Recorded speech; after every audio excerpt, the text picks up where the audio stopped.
When India became independent on 15th of August 1947, it marked the end of many years of colonial rule. It also marked the beginning of political freedom and self-rule.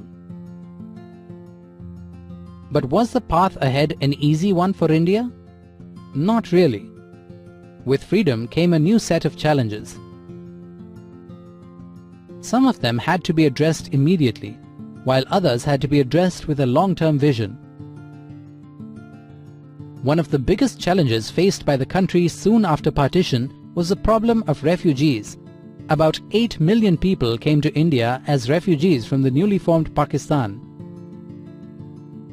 This problem had to be tackled immediately as these refugees were homeless and jobless. They needed new homes and new jobs. Another immediate challenge came from the erstwhile princely states. Prior to independence, India was composed of about 500 princely states, each ruled by a Maharaja or Nawab. After independence, these princely states were to be integrated either with India or Pakistan. The question then arose, would they relinquish their power and join the newly formed nation? Or would they prefer their independence? The challenge lay in convincing them to join and make a single united nation. Newly independent India had to face certain challenges that could only be dealt with a long-term vision and plan. Those challenges pertained to unity and development. At the time of independence, India had a population of about 345 million.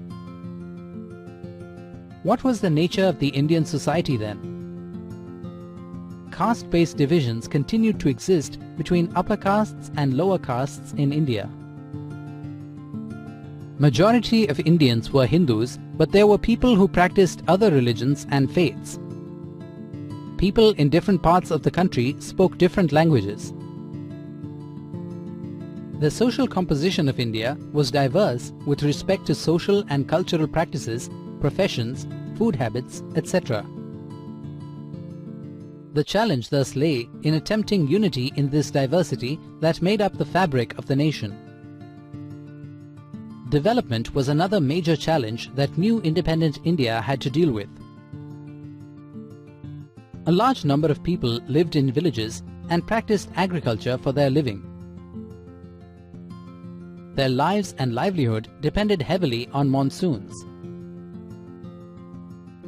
Agriculture and monsoon were central to the survival of many non-farming service groups such as potters, weavers, carpenters, etc., because if the crops failed, they would not get paid for their services.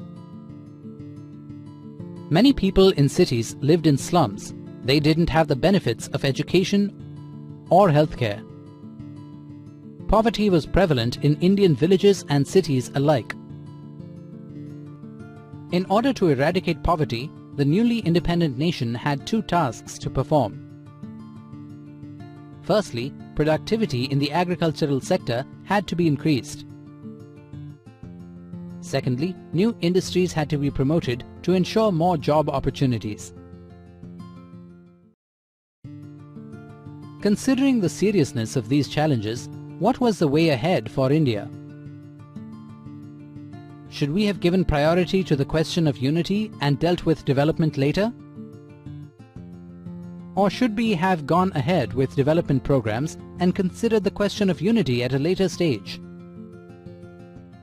Let us imagine what would happen if we gave priority to the question of development over unity.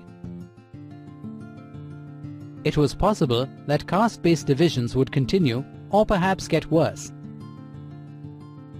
The clashes between religious groups would grow more than ever.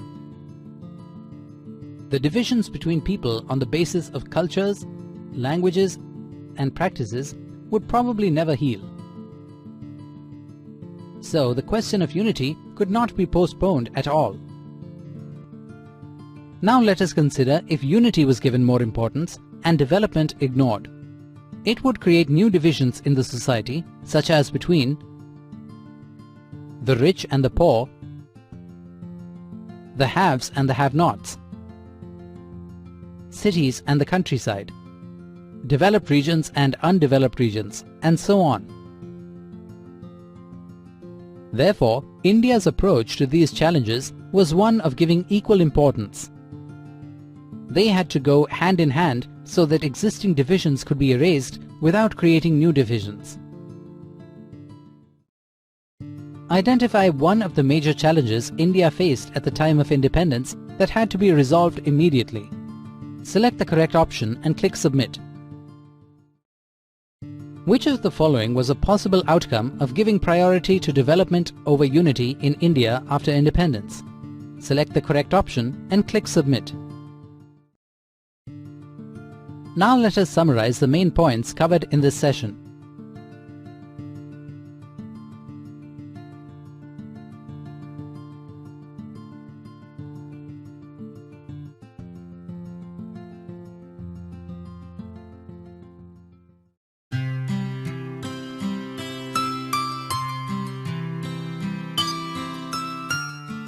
During the British rule, the Indian subcontinent was largely divided into princely states, highlighted here in blue, British provinces highlighted in red, and other colonial provinces highlighted in green. In 1947, the Indian subcontinent was partitioned into 3 countries on the basis of religious majority: India, West Pakistan, and East Pakistan.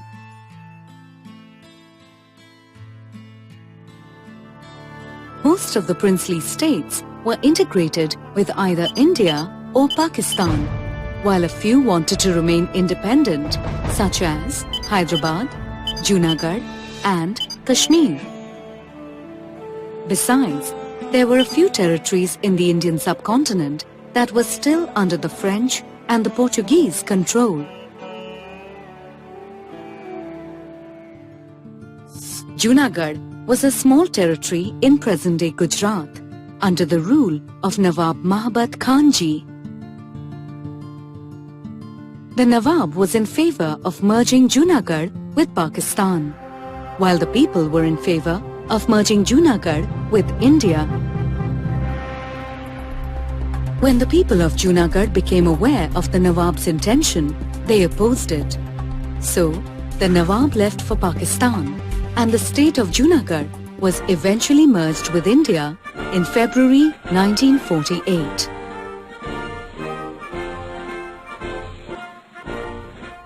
The next princely state to merge with India was Hyderabad. It was the largest independent state consisting of Telugu, Kannada, and Marathi-speaking regions.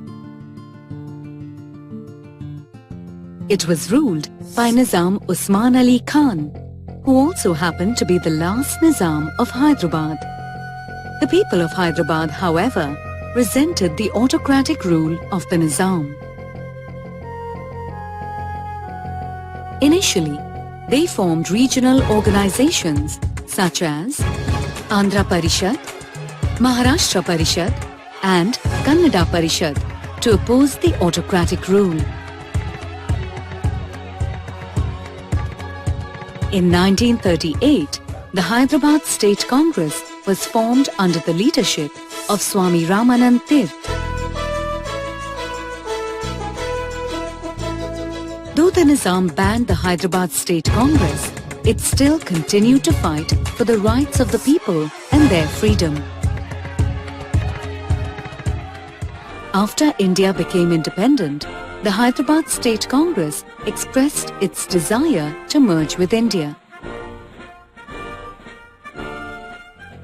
But the Nizam opposed it. He was keen on merging Hyderabad with Pakistan. Simultaneously, he encouraged Qasim Razvi and his voluntary military organization, Razakar. The Razakars committed atrocities against the supporters of the democratic movement. After failed negotiations, the Indian government took police action against the Nizam on September 13, 1948. It lasted for 5 days till the Nizam surrendered on September 17, 1948. Later in the same year, Hyderabad was merged with India. The ruler of Kashmir, Hari Singh, was skeptical about acceding to either Pakistan or India, so he decided to stay independent. However, Pakistan was keen on merging Kashmir with its mainland. In October 1947, it encouraged armed intruders from the northwest frontier province to attack Kashmir. When the intruders were close to Srinagar, Hari Singh sought military assistance from India. After Hari Singh signed the Instrument of Accession with India, a document promising to merge Kashmir with India, the Indian Army was sent to tackle the situation. During the First War of Kashmir itself, the Indian troops succeeded in capturing Jammu and Srinagar Valley. However, due to bad weather and UN intervention, India declared a ceasefire. As a result, a major portion of Kashmir, called Pakistan-occupied Kashmir, still remains under the possession of Pakistan.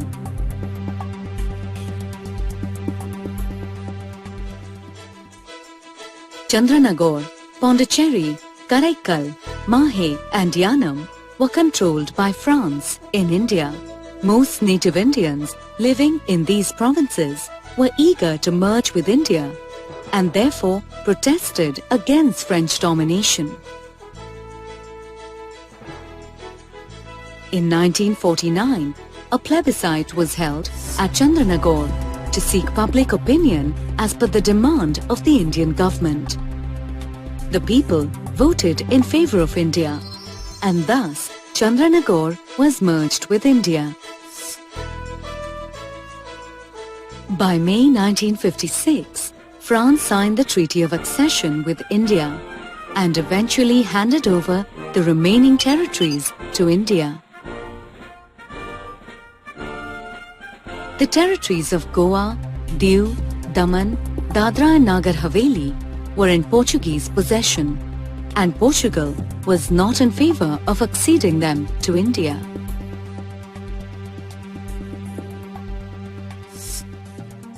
On July 24, 1954, the United Front of Goans took control of Dadra, while on August 2, 1954, the Azad Gomantak Dal launched an armed revolution in Nagar Haveli.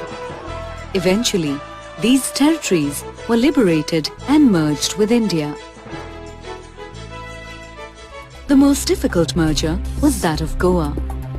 T.B. Kunha spearheaded the Goa Liberation Movement by launching the Goa Congress Committee and the Goa Youth League.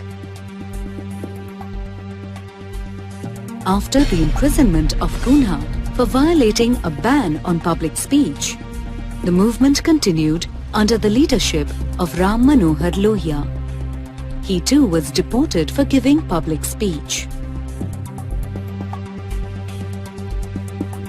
The Portuguese army brutally suppressed several peaceful efforts by satyagrahis from outside Goa to liberate it. All that while the Indian government was following a wait-and-watch strategy. When the situation was beyond control, the Indian Army invaded Goa in December 1961 and defeated the Portuguese.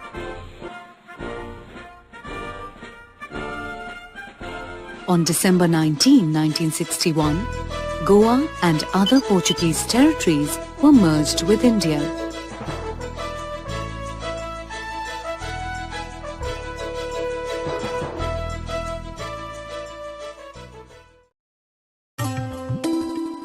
The map of India has not always been the way we see it today.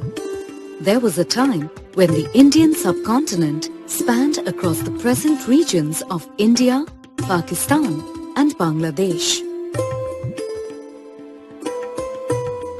During British rule in India, the Indian subcontinent was divided between princely states, highlighted here in pink, and British provinces highlighted in yellow. In the year 1947, India gained independence from the British. Simultaneously, there was a partition of the Indian subcontinent into 3 countries: India, West Pakistan and East Pakistan. Most of the princely states were integrated with either India or Pakistan. During this period, most princely states gradually crumbled, and the aim of the Indian National Congress was to build a single united nation. While the leaders of the Indian National Congress had earlier promised separate provinces for major linguistic groups, they now opposed this idea in favor of nationalism. Vallabhbhai Patel, the Deputy Prime Minister of independent India, said that the first and last need of India at the present moment is that it should be made a nation. Linguistic groups in the country were greatly disappointed. Kannada, Malayalam and Marathi speakers had looked forward to their own states, and hence they protested. The strongest protest came from the Telugu-speaking community. A veteran Gandhian called Potti Sriramulu undertook a fast, demanding a separate state for the Telugu-speaking community. His actions gathered a lot of public support. Potti Sriramulu lost his life on 15 December 1952, after 58 days of fasting. His death led to widespread protests, which eventually led to the formation of the state of Andhra Pradesh in 1953. The creation of Andhra led to demands for separate states from other linguistic communities. Hence, the central government constituted the States Reorganization Commission, which submitted a plan for linguistic reorganization of states in 1956.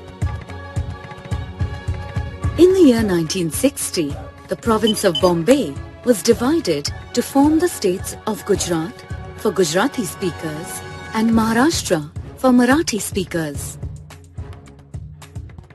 In 1966, the province of Punjab was split to form the states of Punjab for Punjabi speakers and Haryana and Himachal Pradesh for those who spoke Haryanvi and Hindi in addition to Punjabi.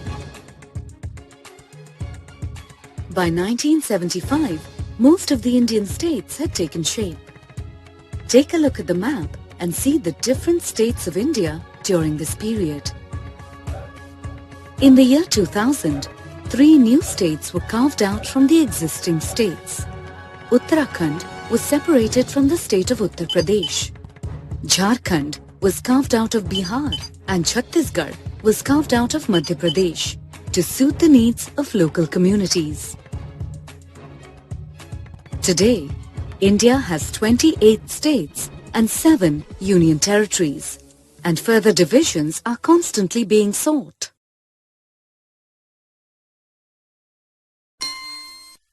Think about this and discuss.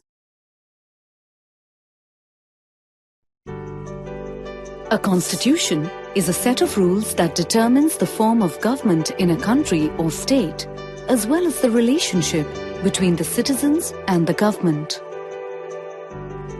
The constitution of a state outlines the objectives of the state and describes the rights and duties of its citizens. Let's take a look at how the Constitution of India was framed.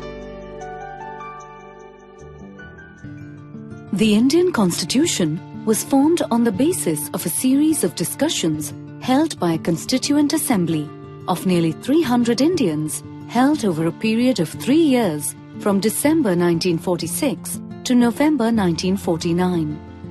The discussions were held in New Delhi, while participants came from all parts of India and represented different political parties.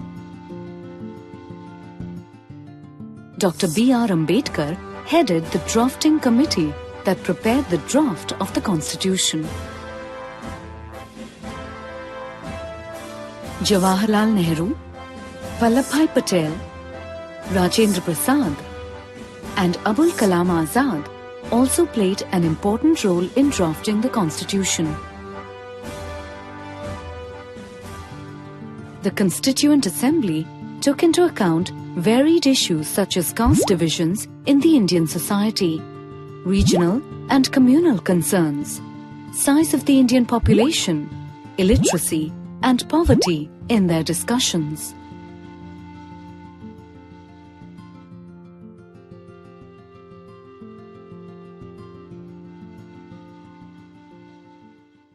The Indian Constitution came into effect on January 26, 1950 and is commemorated every year on the same day as Republic Day. The new Constitution stood for secular values. The Constitution of India begins with a preamble, which is an introduction to the Constitution.